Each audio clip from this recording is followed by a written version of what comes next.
Homeopathy, and I have a lot of respect for Colin Gillies. And we are privileged to have him right here in Qualicum Beach. So that's kind of a big advantage for us. So in medicine, thinking about our bodies and our souls in our bodies, there's always something more. There's always a place to dig deeper. There's always a larger, broader scope that we can look at. So, Colin. Okay, thank you.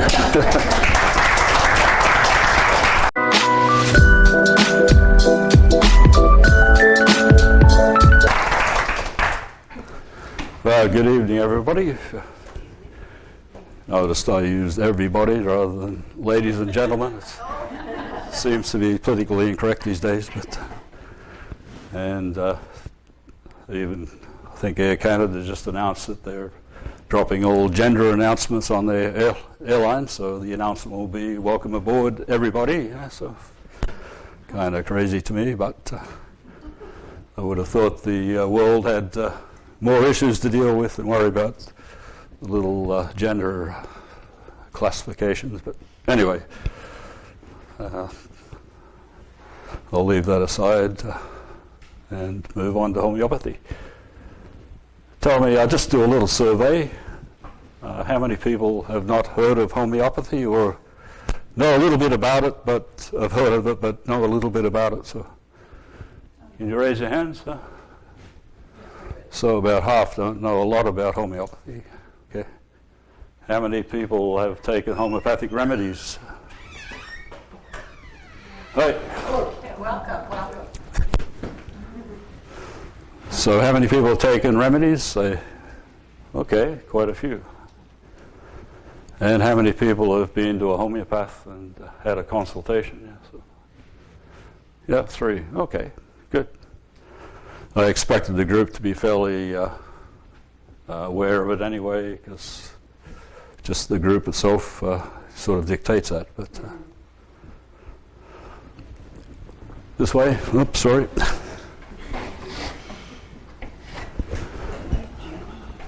Okay. Okay. In an email I sent out, I think you all received it. It had a little bit of introduction to homeopathy. Is there any kind of comments or questions people might have from that?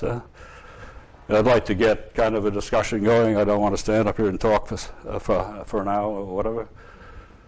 And I'm sure you don't want to listen to me for that long, and it's not that much fun for me either. So I'd encourage lots of questions, and any time you want to interrupt me, just go ahead. So any comments on the little bit of an introduction?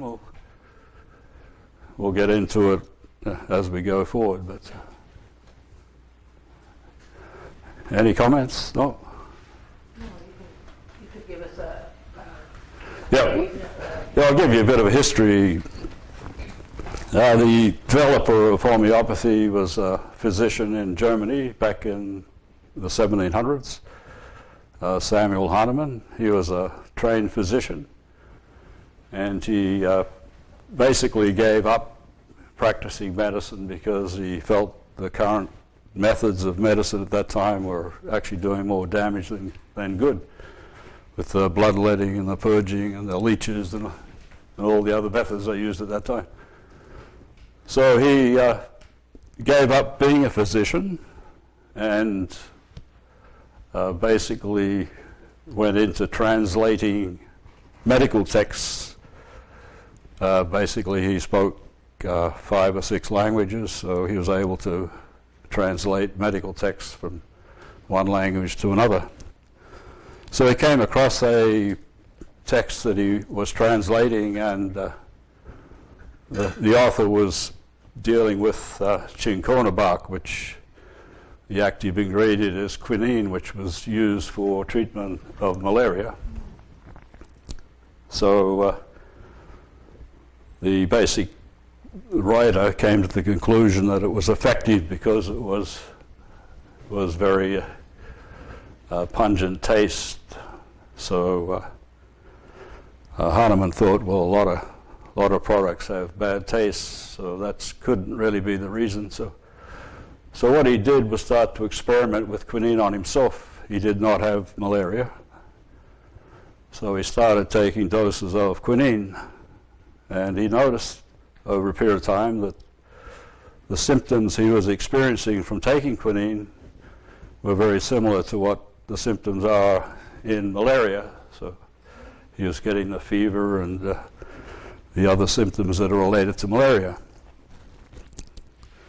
So he started to think, well, if a product causes symptoms in a healthy person, and we know that it heals or helps people with malaria that have the symptoms, so he came up with this law of similars, which is really the basis of homeopathy.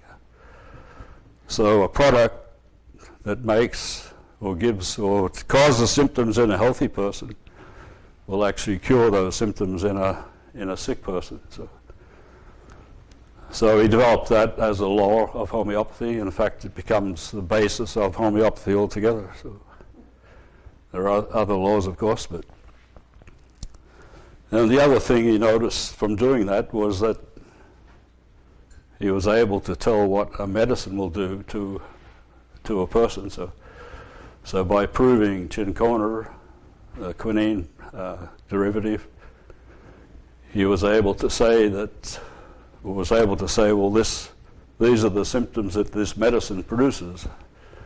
So that started to form the materia medica for homeopathy. Over the period of his lifetime, he proved about 100 remedies for different plant, animal, and mineral compounds. So he found two laws, the law of similars, and also a method of proving remedies or proving medicines to see exactly which symptoms they produced. So. The other thing he experimented with was the actual medicines themselves. A lot of the medicines that homeopaths use are actually poisonous. There's arsenic and mercury in the metals. There's many plants that are poisonous, belladonna for an example. And we also use snake venom, so obviously to give those in material amounts they're going to cause, obviously poisonous. Maybe that's why I've never gone. But he started to experiment using these drugs by slowly diluting these medicines, so that the idea was that the minimum amount was what needed to cure. But he found that as he got too diluted, the medicine started to lose its effect. So what he came up with was, whether it was by accident or not, we don't really know, and I'll just go through how the medicines are prepared in a minute, but he started to combine between the dilutions succussion, which is basically a shaking. And he found that actually increased the efficiency of the potency as the dilutions went down, which is, the dilutions go down, but the energy level was raised because of the succussion. So. Yeah, while we're talking about the medicines, I think I said in the email that the medicines are actually energy medicines, so how do they become energy medicines? So what we do is take a product, which should be a plant product or an animal product or a mineral product, and we dilute it by trituration in case of metals, and by dilution in the case of liquids. So 1 part of a product, such as, say, belladonna or a plant, is mixed with 99 parts of liquid, which can be alcohol and water, and that is succussed, and that becomes what we call 1C. Then 1 part of that 1C is mixed with 99 parts of alcohol and succussed again, and that becomes 2C. And this is repeated through the potencies. So you get to about 12C, which is 1 part to 99 part 12 times. Theoretically, we don't have any molecules left of the original product. But then we have remedies that go up to 200C, 1000C, which we call 1M, and 50,000C, which we call 10M. So you can imagine the dilutions, it's just off the scale. So there isn't any chance of being any molecules of the original product left. But, you know, a 50 mil or 50C or 50M, I guess, remedy is stronger than a 12C or 30C, so stronger in terms of energy. Now, how does that happen? I think I was just talking to Bob just a minute ago about the qualities of water.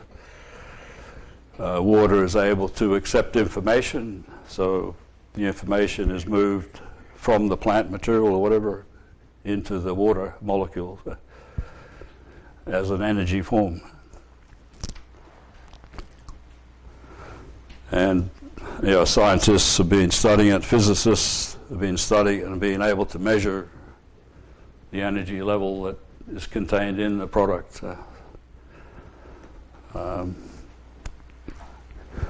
Modern medicine has basically ignored energy fields altogether in terms of the medicines. So you can read all the anatomy and physiology books you like. You won't find one mention of energy in the books. It's all about the chemical, material parts of the body. So from a homeopathic point of view,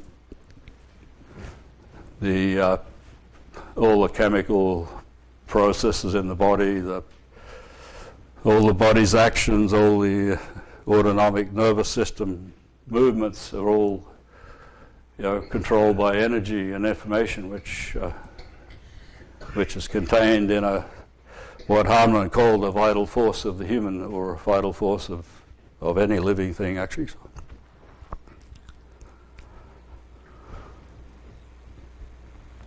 So disease,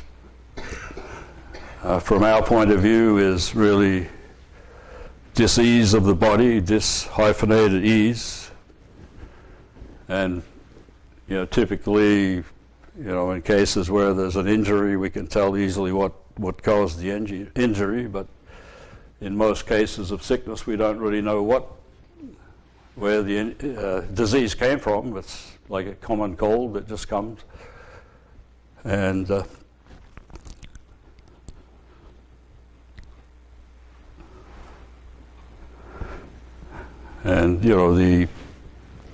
thought is, from modern medicine point of view, that it's a virus or a bacteria that's possibly the cause of it. But from homeopathic point of view, we think the virus and organism, in a lot of cases, is really just a symptom rather than a cause. So what you need is an infecting agent, which you don't necessarily know what it is, and it meets a susceptible person. So one person may not be susceptible to that microorganism, other people will be. So a susceptible person then gets symptoms of the disease, and then the body expresses symptoms coming from that. So we think that the vital force has been disturbed, and in an effort to correct itself, to go back to homeostasis, it actually produces symptoms which basically are the body's attempts to try and get back to homeostasis. So, any questions so far? I'm struggling here. But, How did you get involved? Sorry? How did you get involved? With homeopathy? Yeah. It came probably midway through my adult life, I just got interested in natural medicine. Didn't think what we were receiving as healthcare was adequate. I just thought there was a lot more to it. I got more involved in, I guess, the spiritual stuff, knowing that we had a spirit within us. We were just a body with a spirit with a body, basically. So I felt healing came at a different level. And then I started reading books on that area, ran into homeopathy. In fact, I wasn't interested in any of the other modalities, just homeopathy. I thought it made a lot of sense to me. So. Does the homeopathic practitioner do up these solutions or medications themselves, or are they ordered through a... I buy my remedies. Yeah. They're actually made to a certain standard. There's, I think the FDA in the US controls how a medicine is made for homeopathy too. So they're FDA approved? I'm not sure they're approved, but they're managed under. They got introduced to the FDA way back in the beginning. Yeah, so the FDA probably just ignores it really because they're dealing with the pharmaceuticals. But what would be one of the main things that people would come to you for? Typically, in my practice, it's all chronic diseases. Yeah. So. And we can't get rid of them otherwise. Yep. Okay. Yeah. Usually, people come to me after they've been to the doctor and had all their tests done, and doctor tells them their tests are all clear,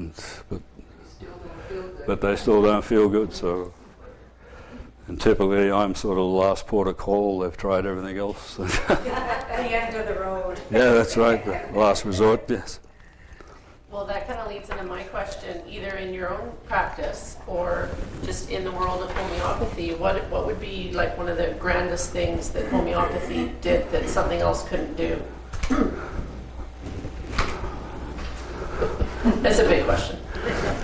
Well, I could give you an example from mine. I've had a woman that had MS, and when I saw her, she was in a chair.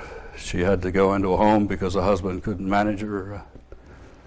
And I started sort of as a last-ditch resort,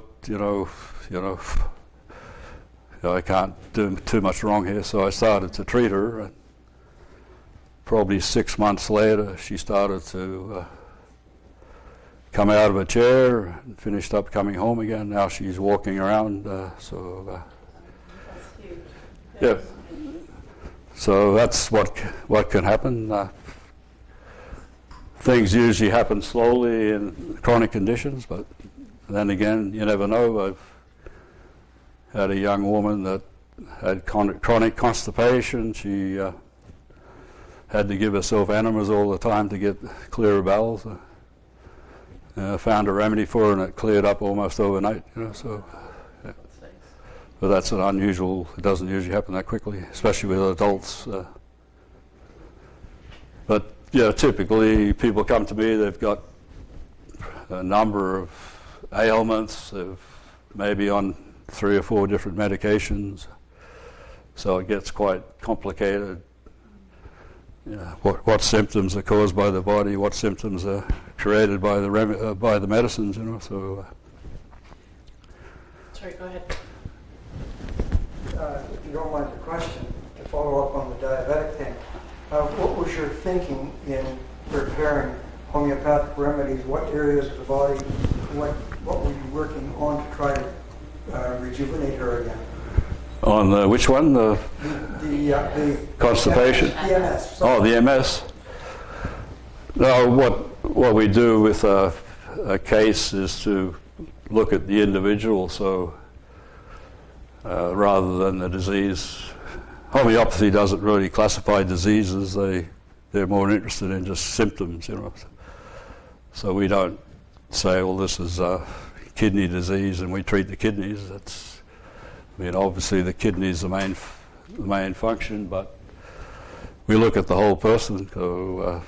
So I go into the mental side, the emotional side, what's going on in their life, what happened at the time they got sick, what's some of their family history, what other issues are going on at the same time, what things may get better or worse. So the first consultation usually takes an hour and a half, just getting to know the patient. So my main objective, the first consultation, is to try and get to know what's going on with the person rather than necessarily I get full information on the symptom itself that they come with, but I try to understand what's going on in the background, what their thought processes are, what emotions they have, anger, fear, anxiety, sadness, and all that forms a picture of the individual. So does that help you get to the cause then, or do you always just treat the symptom? Well, the symptoms that come up in a patient is because it results really from the body trying to heal itself. So, say a common cold, for an example, you get a bit of fever, you get sore throat maybe, a bit of mucus, cough. So the last thing you want to do is try to suppress that, because what the body is doing, I'm trying to throw off the virus. My temperature goes up, which actually kills the virus. It gets up over 100 degrees. And to come along and give a paracetamol to bring the temperature down really is fighting against the body. A cough is there to try to clear the lungs and clear the mucus, so the last thing you want to do is suppress that. Same with mucus in the nasal passage. You get something to dry it up, but you don't really want to dry it up because the mucus is actually pulling out the dead virus or whatever's causing it. So that's what we call suppression. And the problem with suppression is that the disturbance is, say, at the energetic level. Trying to get back to homeostasis is trying to get back to normal. So what it does is kind of like a release valve.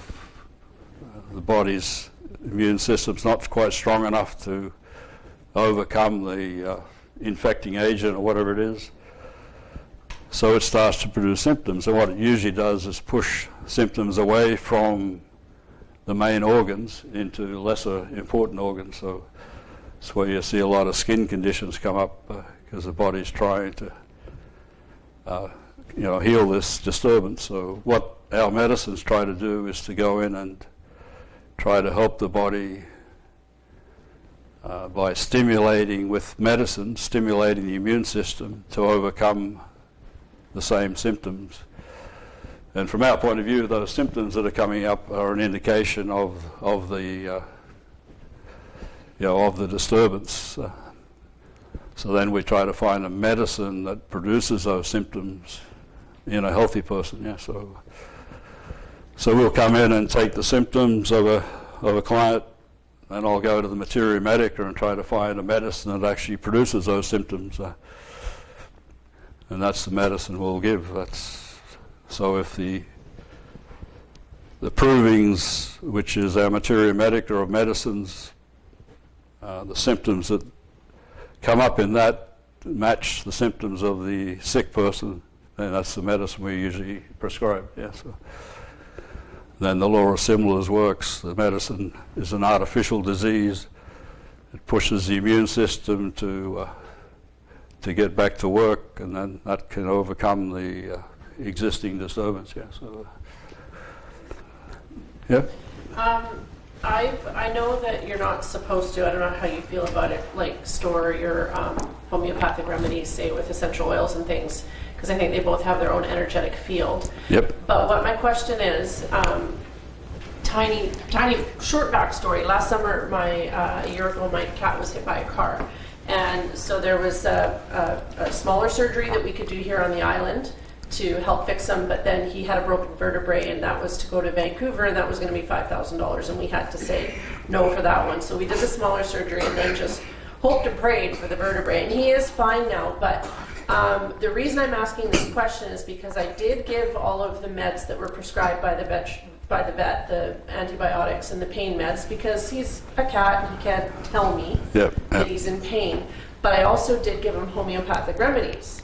And what's great about homeopathic remedies is they are actually very easy to give them to animals. They have no clue they're there. I would put them in the water dish, and even though my other pets drank from the water dish because they're safe, there was no concern. So what I'm asking you is, because he had the lower energetic of the pharmaceuticals, do you think it totally wiped out anything that the homeopathy could have done, or do you think it could have still helped? I think it could still help. A lot of my clients are on medications, and I never advise them to go off them. I mean, that's a decision between them and their doctors, but it's not ideal because I don't know whether the symptoms are being caused by the medicines or the actual body trying to recover itself. So it's not ideal, but you just got to work with what you got. Nothing. Yeah. So it won't stop the medicines working, because medicines are working at an energy level rather than a physical level anyway. So. And that led me to a question. I've used them on the cats for about 20 years, and I was always under the impression that you never touch them, ever. Never touch what? The pellets. Yeah, you shouldn't touch them because, So what I usually dispense is in liquid form in a dropper bottle, just 2 pellets with some alcohol and water. I used to just shake them in the lid and shove them in the mouth. Yeah. But when they work, it's like magic. There's no kidding. When it works, it's like so instant. You can't believe it. You're like, this is fascinating. Yeah. But when it doesn't, you got to keep trying, right? But I always wondered about that. Don't touch them. What's going to happen if I don't think it's critical, but I think it is true. Just sort of take the chance that you're going to antidote it or something. Oops, sorry. So the science is showing us that you go to the website, Body Burden, that we're loaded with toxins now. There's no human on the planet that doesn't have them, no matter where you are. It sounds like homeopathy would be a great way to get rid of them.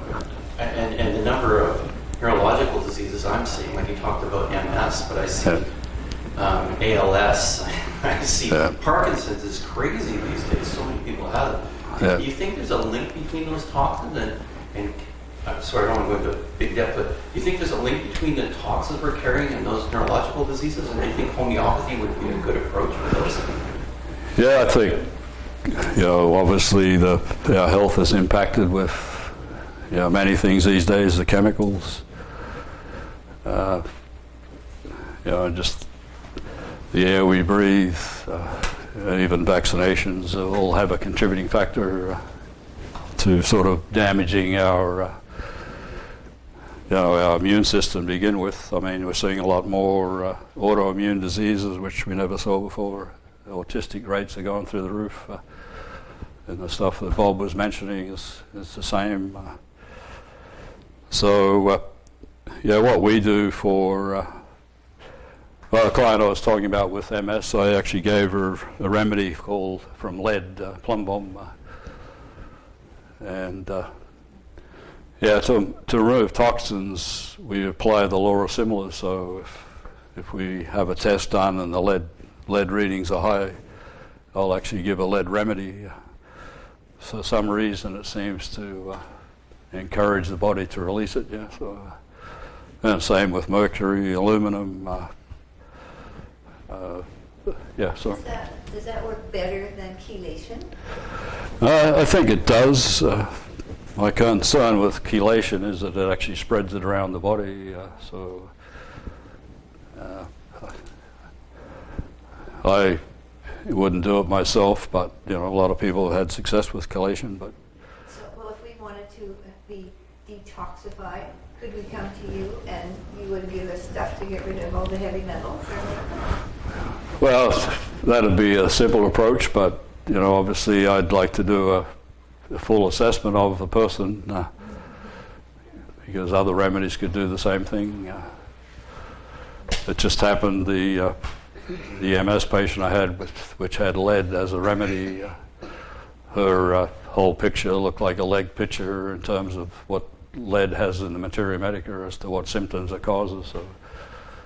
So she just sort of came down pat in that in the lead materia medica. So that's why I think it works so well. But other times it's not so easy to find, because with Hahnemann, homeopathy is really a science. It's incredible science, really. His organ of medicine is probably the greatest work I've ever seen in terms of medicine. His deductions and observations and his experiments are just outstanding. So have people followed him? Like you said, he did about 100, and then since Yeah, no, I mean, he's the whole basis of homeopathy, yeah. So, I mean, his organ of medicine's basically followed. but I mean, have more proving? Oh, yes, there's thousands of remedies now, so, yeah. So people have just Yeah. carried on. Yeah, proving remedies all the time. And what was that name again? Which name's that? Hahnemann. Samuel Hahnemann, yeah. So, yeah. And is it helpful then if people bring you their, like if they've gone and had their heavy metals tested or something, is that helpful information for you? I think it's helpful. Usually I look at, assessments done, diagnosis done, but yeah, to tell you the truth, I don't put a lot of, not faith, but we look at things in a different way. It's, we don't, if someone comes back with high blood pressure, well, we try to find out what's, maybe causing the high blood pressure. Maybe it's just, dehydration. People not drinking enough water. That'll give you high blood pressure. For high blood pressure, not Yep. drinking enough water? Yep. Have you had any success or any experience with people with cancer? We have a very good trend at the moment. Yeah, I have some patients that have cancer, yeah, so, cancer is an interesting one. To me, it's a reflection of, obviously there's kids that get cancer, which don't really make sense, but usually the person's got to change themselves. There's some disharmony in their life, in their circumstances that they're not dealing with. And if it goes on for long enough, it starts to express itself as physical complaints, and that's where cancer comes in, I think. I have. Yeah. I know exactly what you're talking about. Yeah. So you need to, I think Bob would say the same thing if he's, say, treating a tennis elbow. I don't know whether you even do that, Bob, but Bob can do all the treatment he likes, but if the person doesn't change what they're doing, if they're playing tennis, they need to stop playing tennis for a while. Secondly, they, in the long term, they might need to look at their swing. Maybe they're doing something wrong with their swing. Then they need to look at their racket. Maybe their strings are not soft enough, or the racket's, too solid or whatever. So the patient really needs to do their work too. The medicines are probably doing half the work. The individuals are responsible for doing the rest of the work, and that applies to every modality, including pharmaceuticals. Yes. So I don't have anything wrong with me that I know of.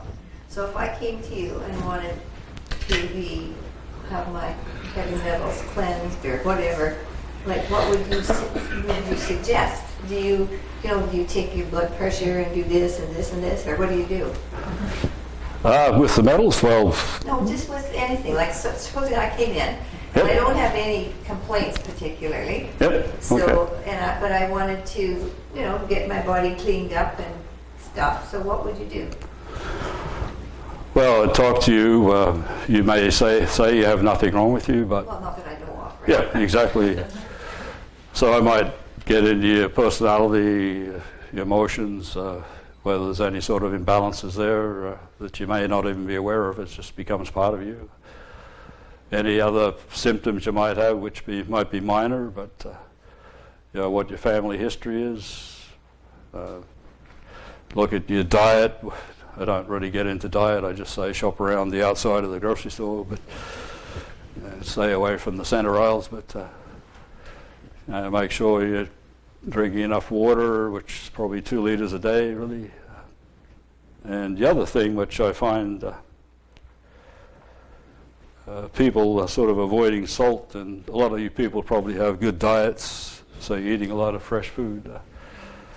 So you're probably not getting enough salt, and salt is one of the essential elements of the body. And it's been so bad-mouthed that people try to steer clear of it.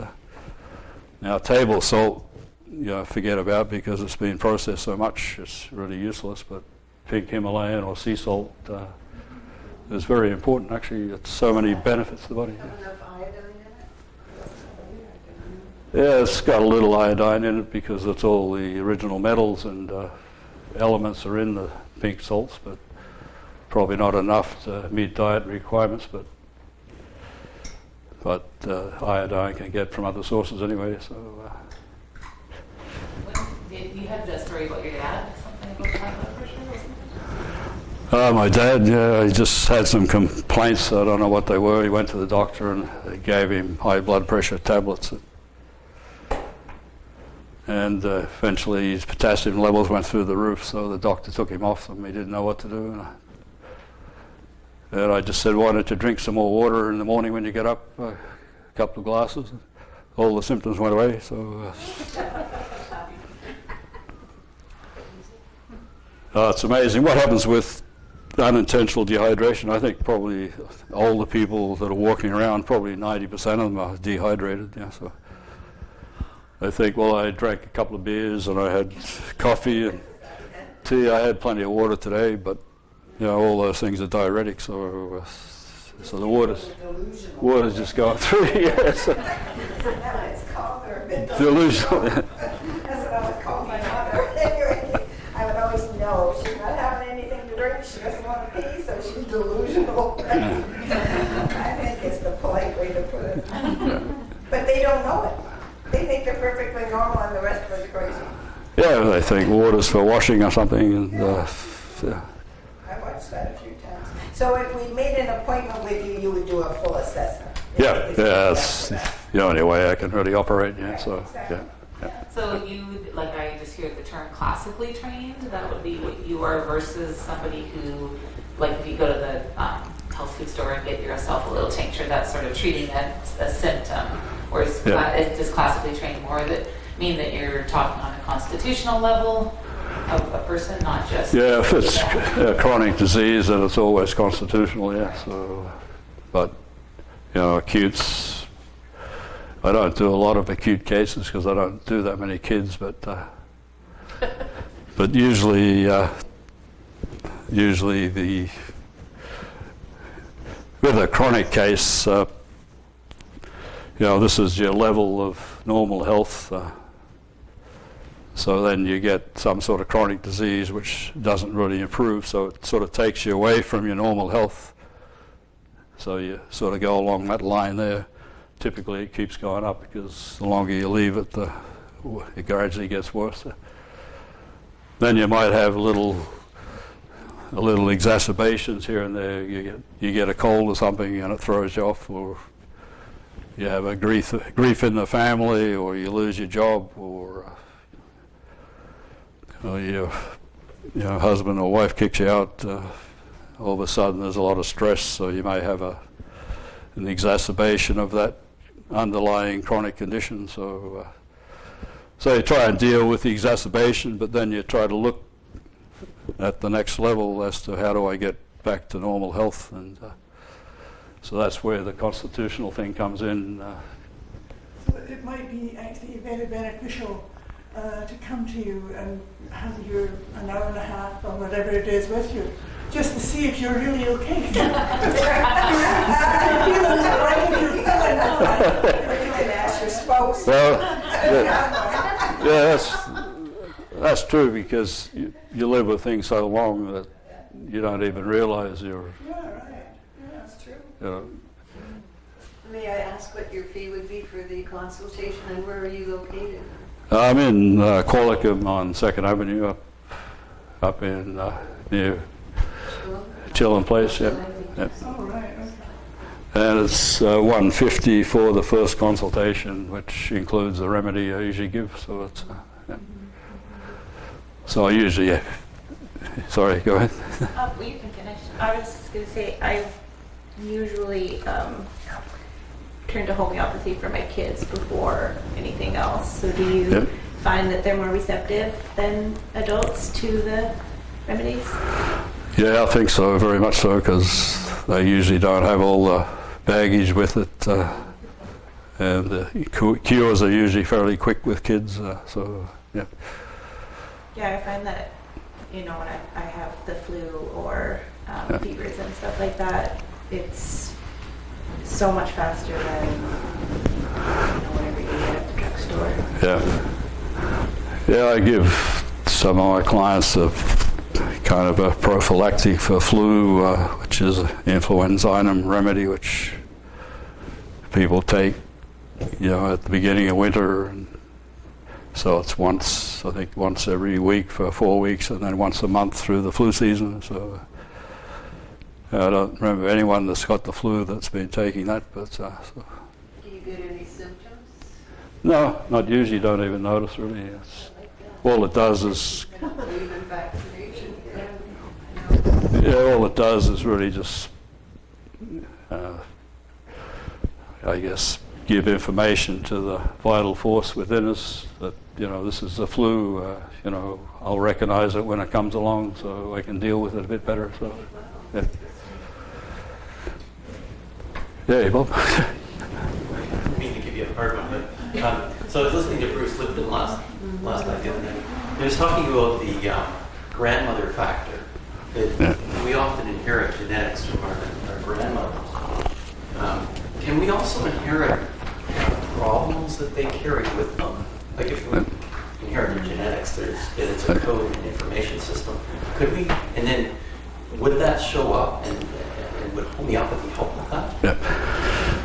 Yeah, I usually have some forms filled out before they come in, and one of them is grandmother, mother, both sides of the family,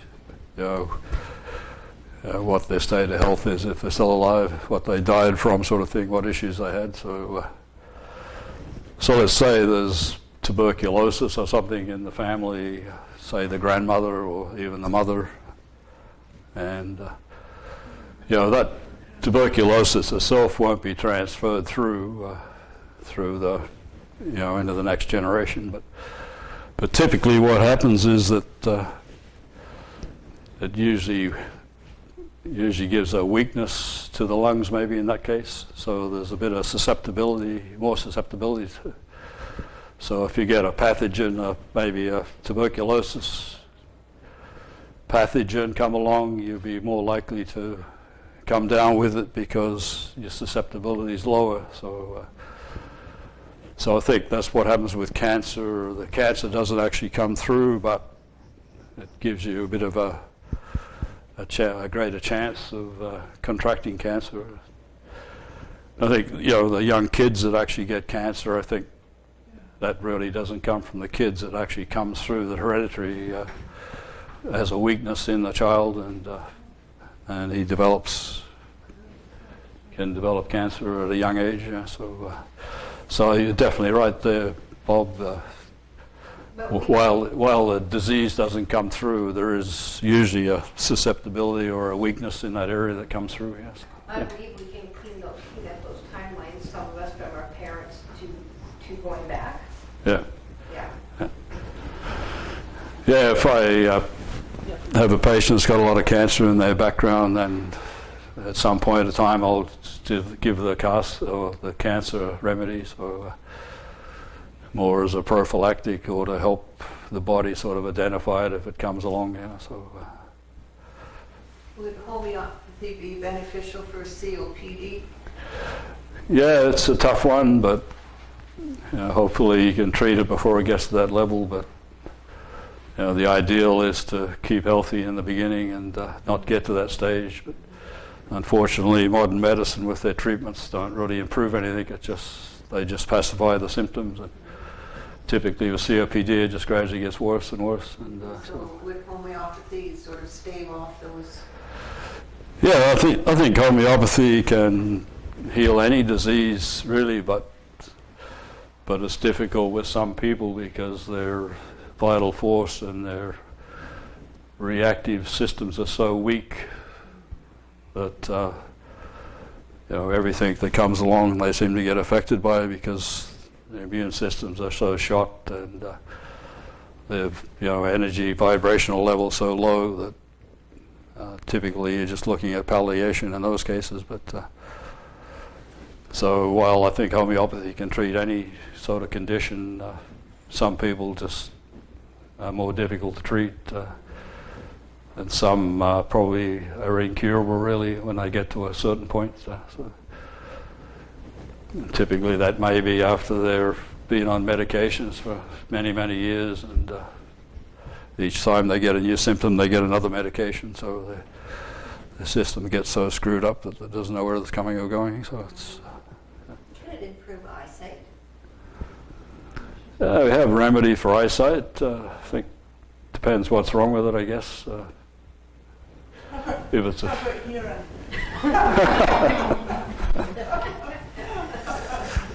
yeah, it depends. What tinnitus is it, or you just sort of can't hear? You need to speak up. Yeah, I think it can, but typically your body's wearing out, so there's a limit to what can join the club. Yes. The body wears out. The body wears out. The hearing as well, I guess.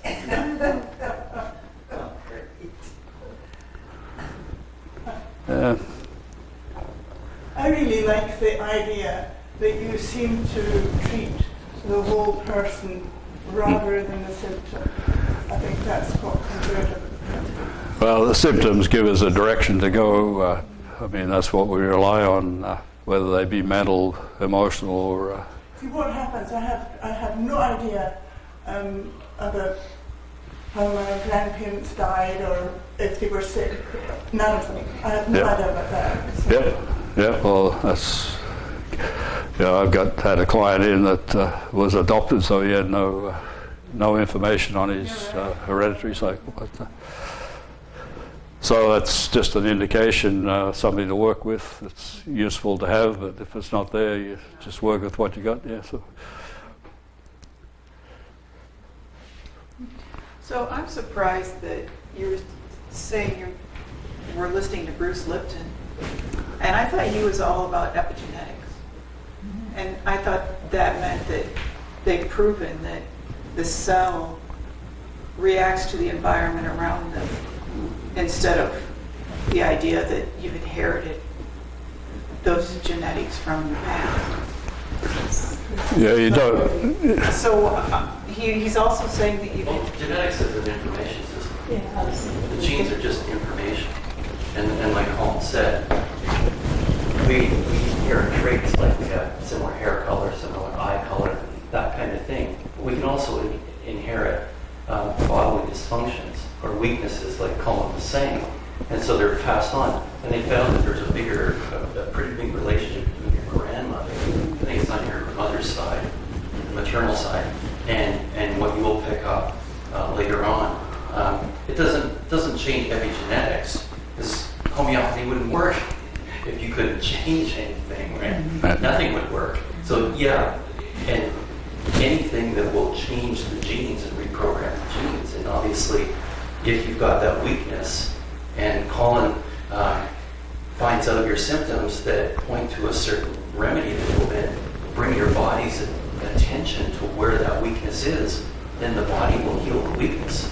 And that's why homeopathy works so well. It's sort of like there's like, I mean, if your body is programmed not to recognize it, it's not going to recognize it. But if you use homeopathy, then the body recognizes it, and then it has something it can do to change what's going on. That's my take from when I study homeopathy. That reminds me of Colin, Bob, you might remember who it's from, this quote, because I can't remember who it is. But in what you're talking about, Terry, that genetics loads the gun, but lifestyle pulls the trigger. So just because you have a genetic predisposition to getting something, if you stop, say, the tradition, say eating the way your ancestors ate that manifested the disease, and you go a different direction, you're not necessarily going to get it. Yep. But that I think also goes back to energetics, which is what homeopathy is. Yeah, basically, if your vibration rate can be maintained at a high level, you theoretically never get sick. But what happens is you have an incident in your life which drains your energy. You can actually feel it sort of drop. You lose a family member or something, grief sort of takes over, and you feel it drag the energy out of you, and that's when you become susceptible. So it may not be a pathogen that causes it. It could just be a major incident in your life which drains your energy, which then makes you susceptible to things. Do you have anything that you prescribe to bring energy levels back up? Well, it's just a matter of building the immune system, improving your life, taking away issues that are dragging you down. So if we get a skin condition in, I never put creams on skin conditions. It's, from my point of view, it's an internal disturbance which is causing the body to react and push it out to a less important organ. So what happens when you come along with cortisone cream is it may clear up the skin, but the disturbance in your body is still there. So it says, well, geez, I got to express this somehow. It's like a relief valve. They've cut off that relief valve, so I have to release it somewhere else. So typically it moves into a more important organ then. So you suppressed it, and then it maybe turns into asthma because cortisone cream treatment of eczema is actually being proven or shown to increase the incidence of asthma. So What about the light therapy that they use for that? For psoriasis or eczema? Yeah, it's still trying to drive it away from the skin, which is it's just pushing it inside again. So then you start treating the asthma in that case, and then you finish up with heart conditions. So then you got a heart problem. So then you deal with that.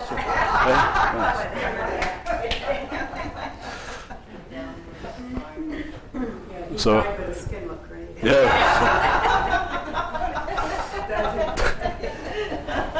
it's like the old bloodletting days. Didn't get to you early enough, So.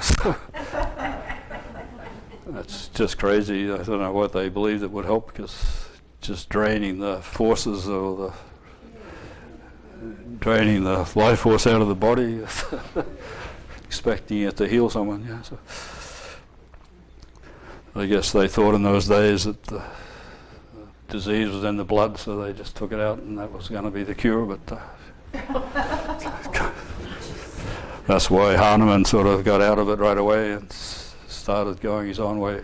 In fact, he had a couple of kids that got very sick, and even though he was a physician, he felt he couldn't help them at all. So that's when he started looking into homeopathy and starting to develop his theories over many years. So he actually lived to about 90, which is pretty good in the 1700s, 1800s. So it's a pretty healthy guy. And the royal family was homeopathy. Yes, actually the royal families all through Europe were big homeopathy proponents. In fact, homeopathy was big back in the late 1800s and 1900s. There was hospitals and homeopathic physicians all through the States and through Europe.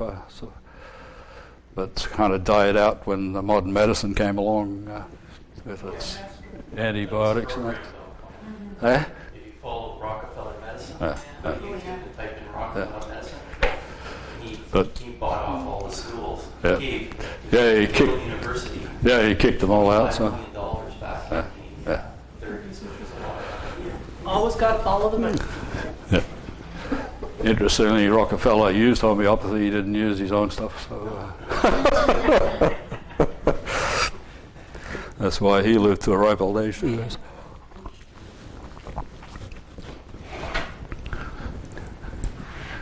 Yeah, so it gets bad-mouthed about, people say that it's just a placebo effect, it's not really doing anything, but there are homeopathic veterinarians too, so, you can't tell me that a remedy put in a cow's trough without the cow even knowing about it actually says that's a placebo effect. I'm not taking Yeah, so, with mastitis in cows, it's been proved very effective. I've treated my dog too with just putting something in the water, and that really helps. I have a friend up in northern Alberta, and she's actually a doctor of homeopathic medicine, although not currently practicing, but they have, farm animals, and whenever any of the farm animals would get sick, all she would do would be write down the remedy on a piece of paper and attach it to their collars. Yeah, okay. Because it still has that energetic attachment. Yeah. Yeah, that's a really cheap way to fix it. Yeah, some really sensitive people can just hold the remedy, can feel, Yeah. or some may even just, smell it or something, and it's enough. Other people, it's, pile the remedy into them. Basically. Some is good, more is better. What's that? Some is good, more is better. Yeah.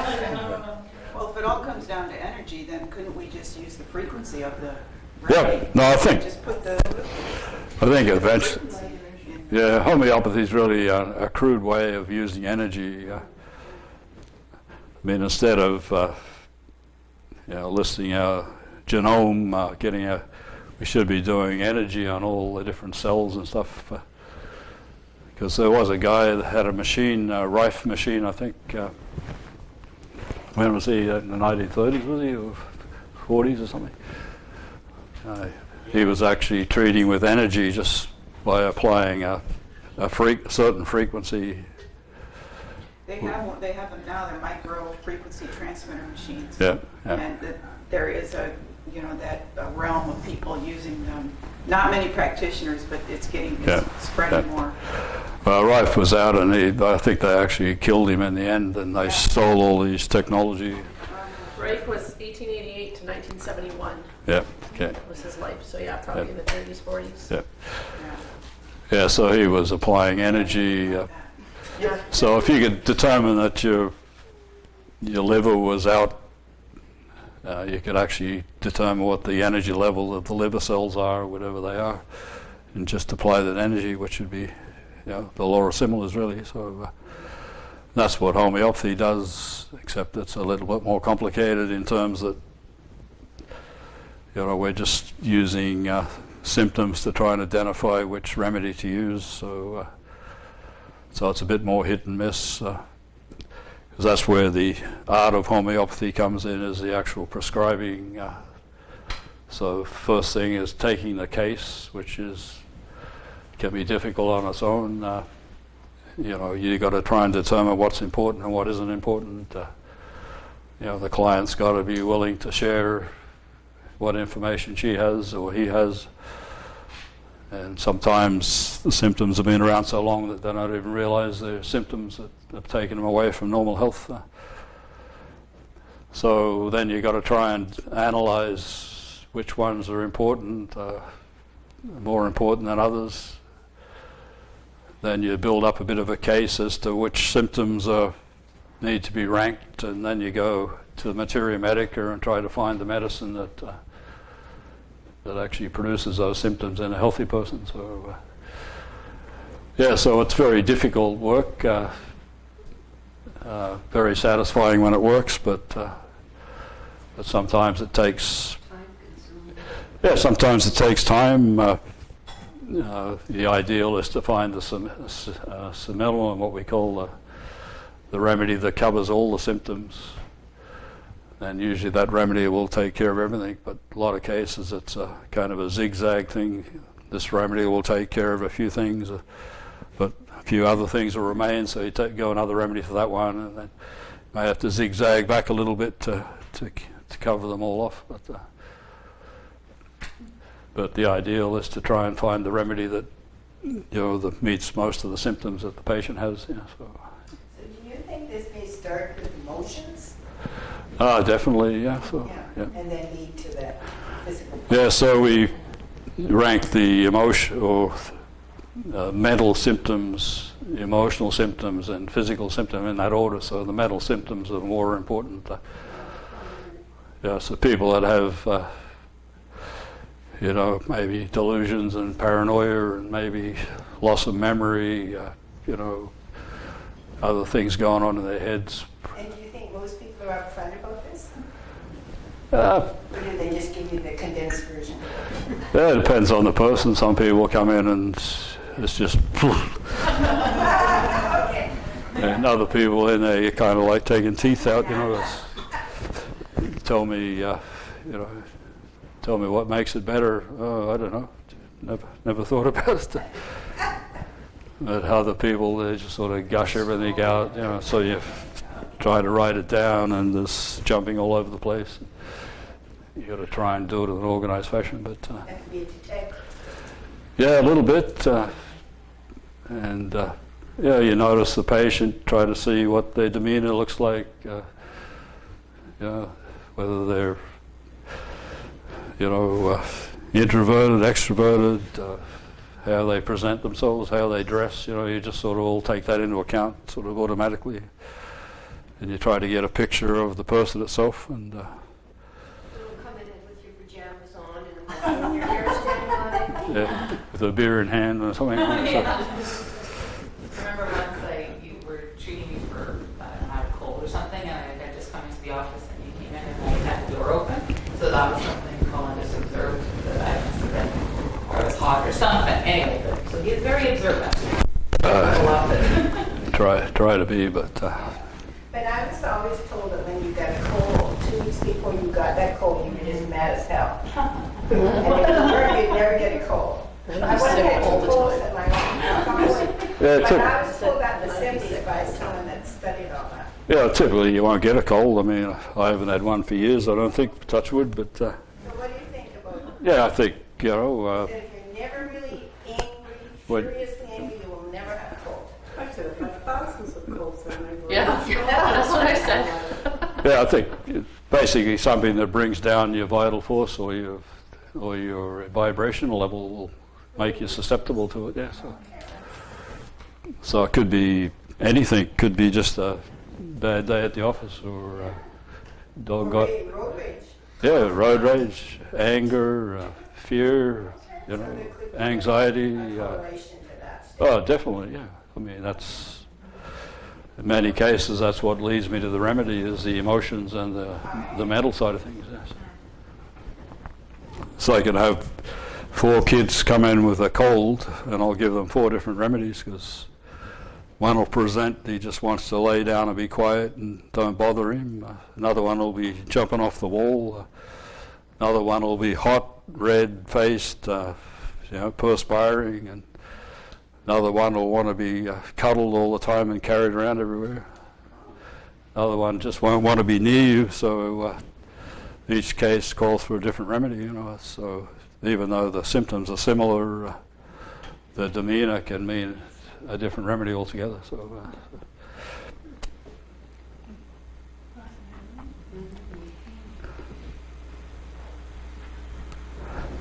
I have a question. I have my little guy, and he had flu-like symptoms the other couple nights ago, and I gave him that really big long word that starts with Oscillococcinum, yeah. He had it in his stomach for about 20 minutes, and it came back up. Is that enough? That was the only tube I had, so I couldn't give him any more. But is that enough time to get into his system and do anything? Yeah, I think it dissolves into your bloodstream right away. Is it in liquid form or? It was pellets. Yeah, it'll melt pretty quickly anyway. Yeah, Oscillococcinums are a great remedy to have on hand if you feel like a cold's coming on. if you hit it with a silicoccinum, maybe. Just about that long Yeah, now. silicoccinum. Yeah. So. Some people look at the can if you're gonna pick everything up. Not true. If you keep building up your immune system, so I use that. Yeah, it's a great remedy if you feel a cold coming on. You get those initial symptoms like your throat's feeling a bit sore or scratchy, and you feel a bit off. If you hit it right away, maybe you can wake up the next morning with the symptoms gone. So is the liquid more effective than the pellets? Homeopaths give both, but I give liquid. I think it's more effective. It just gets into the bloodstream quicker. It's easier to give to kids anyway. It's just a couple of drops in the mouth, and so. I think it's candy, so Yeah, imagine it. they usually like it because it's got a little brandy in it or something.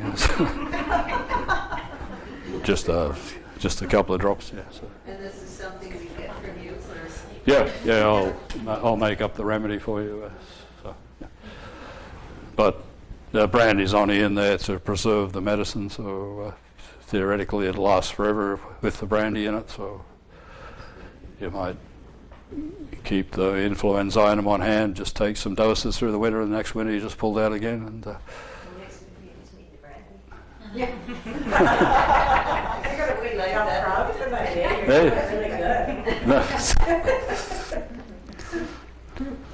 I have one more question. The flu, I think it's called grippe. Grippe, right? gripe, So I was looking, because I have so many, and I was looking at it the other day, and I typed it in, and it said flu 2014 to 2015. So do they change every year, like the flu vaccine? Well, influenzainum does, but they change that every year based on the flu varieties they expect to come up. So that remedy wouldn't necessarily work. Gripe's not really a homeopathic remedy, but is it? It's. I think what you're talking about, like it's not gripe water. There is, I think it's Highlands or somebody that it is, and it is. I got it from the naturopath. Yeah, it is a slightly different spelling than gripe water. Yeah. So I think it is a homeopathic. Yeah, a lot of stuff they sell as homeopathic products aren't really homeopathy. Yeah. I mean, they might Tincture. they have a lot of mixed remedies that they rescue remedies and that sort of thing, which the way we practice homeopathy is one remedy at a time, because basically once you select a remedy, it's based on the symptoms, and that should be the similar remedy, so you should give that. The other thing is, if you're giving a remedy with 5 or 6 different remedies in it, you don't know which has done good or which has done bad, or you can't really tell what's helping and what isn't. So homeopathy really avoids mixing remedies like that. So most of the products in the pharmacies, they say they're homeopathic, but they're not really homeopathic. I mean, the silicoccinum can be homeopathic because it's prepared. I think it's probably the top flu remedy in Europe, I think, in France anyway. So the influenzainum one I use is actually an old remedy. It was actually made from the Spanish flu in 1917-18. So that's the one I use all the time. But the one you buy in the store is updated each year depending on what strains they think might be around. So it's Like you have you have a little bottle full of the Spanish flu, and then you put a touch of that and some water, and that's it. Yeah, you just go through the process of preparation, Well, same with snake poisons and stuff. We do all that. But don't spill it near your dog, right? what I buy is medicated pilules anyway. So I mean, I don't. All I buy is the pilule. So they're already been mixed at the potency that I want. So. Have you treated very many First Nations people? Do you find that different ethnic backgrounds, and I'm particularly interested in First Nations, would have a different system and have different tendencies or different things that would be carried on from their past. Yeah, I've only had treated a couple of First Nations. Yeah, I don't think there should be that much difference. I mean, there may be some weaknesses that have come through from their ancestry, but as far as I can see, they're just humans like we are, and there'll be differences, but like every human, there's differences. I mean, I spent 47 years trying to figure out my First Nations son whose health problems are horrific. yeah, Starting with the simple, when he was a baby, it was a skin condition, that looked like eczema. But then once you get a Western doctor treating it for about, when he was 15, and he cared what he looked like. He was smothering on the cortisone cream that was being given to him in orange tooth, and now he can't live without the cortisone cream. Yeah. And it's like you say, I know it's not the right thing, but his body stopped producing its own cortisone because he's so loaded with, and we're in this vicious circle. I think he knows it, but there's just nothing that he can seem to do about it. Yeah, it's some of the skin like psoriasis. It's people. Yeah, people. I do think what he drinks really does matter. No, I mean it's essential. I mean you need good diet, exercise, the usual stuff, water, and basically, a life that's not full of stress, because stress is a real killer. It just brings your energy levels down, your vibrational level comes down, and then you get susceptible to all sorts of things. So that's where the individual responsibility comes in, I think. With it's your life. You're responsible to do what's good for your body. I mean, it's your vehicle while you're here, so you got to look after it. Yeah. So you can't expect to drink like a fish and expect maybe if my liver fails, I'll go and get a transplant. It's not really the ideal way to live. So the patient needs to be involved, needs to look after themselves, and the medicine maybe provide the other half that needs to be used to sort of kick the body back into normal sort of homeostasis. Because sometimes the stress is so great that the body just can't shake it off, and it does need some help. So, but using the law of similars, we try to help it, not opposing everything like allopathy. That's what allopathy means, actually, is opposite suffering, whereas homeopathy means similar suffering. So, although I guess the modern medical profession doesn't really have any laws at all. It uses similars in some cases, it uses opposites in other cases. So vaccinations is really a bit of a homeopathic principle in a way. They're just using a little bit of the disease to try and build up the antibodies to resist it.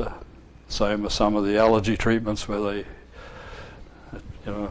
insert a little of the allergy to try and give you some sort of immunity to it, but then you have all the antihistamines, antibiotics, antiemetics, which are all sort of opposing everything, so your histamine levels are running through the roof, so they give you something to knock them off, So So do you treat pessimism or optimism? I can send you a few. I was just, when you said that, I was thinking, does that come up? yeah, no, it's definitely there. It's a trait, It's just like any other emotion, really. So they could be given some. Yeah, we look at the whole picture, something that might fit that picture, yeah. So, because all the provings include all the mental symptoms and emotional symptoms too that come up while the provers are taking the medicine, yeah. So I'd say probably more than half of our patients are all based on emotional or mental symptoms. I mean, we use the physical symptoms as kind of a confirmation as to what remedy we might give. But, It seems to me if people weren't so pessimistic, they wouldn't have so much wrong with them. yeah, and what's the reason for the pessimism, that sort of thing. Yeah, That's so, why I wondered if you could do that. yeah, same with anger and sadness and grief and envy and jealousy, all that sort of thing. We've got remedies for jealousy and all sorts of things. More than others. Yeah, yeah. What about the ones that they always seem to be constantly chatty, joyful, full of life? I have an item to send before they get Sometimes they're covered A over. very good friend of mine, and it seems like she's got a tumour here and a tumour in her lungs, and she, people would gather around her. Well, she's very chatty anyway, but people would gather around her because, they thought she was, but is she? She which? Could that be a cover up? Or Yeah. Yeah, there's probably some insecurity there that's causing you to babble on, so if that's what it is. Because of her personality. Well, you mentioned tumors. I mean, modern medicine sort of treats it with drugs or cuts it out, one or the other. So, but I think, a tumor is treatable. Basically, unless you've broken your arm or something, most of the things they cut out should be treatable. If you lose your gallbladder or your appendixes, there's probably no need for that if you catch it early enough. And so it's just that they get to a point where if there's a tumor growing, let's cut it out, it'll go away. But it's like an apple tree. If you pick an apple off the tree because it grows apples, it's going to grow another one, so if your body's growing a tumor and you cut it off, it's maybe going to grow another one. So it's so a lot of times breast cancer might be you cut out the tumor, but then 10 years later it's back again, and so that's the reason where the tumor is really a symptom, and but what's the cause that caused the tumor? That's what we try to address. So in most cases, it's really unnecessary. It might get to a point where it is necessary to operate, but if you're catching it early enough, I deal with women with uterine fibroids and that sort of thing, and I've been able to clear them up easily enough.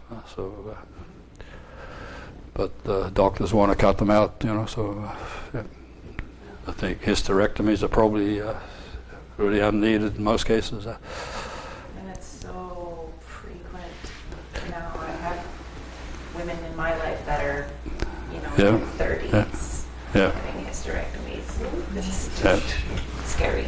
I always say we never came in with spare parts, right? Like you should just be cutting something out because it's not performing properly. Yeah, like the old days with tonsils, they just ripped them out automatically. And, Now they just give you drugs. yeah, and appendixes, they take them out.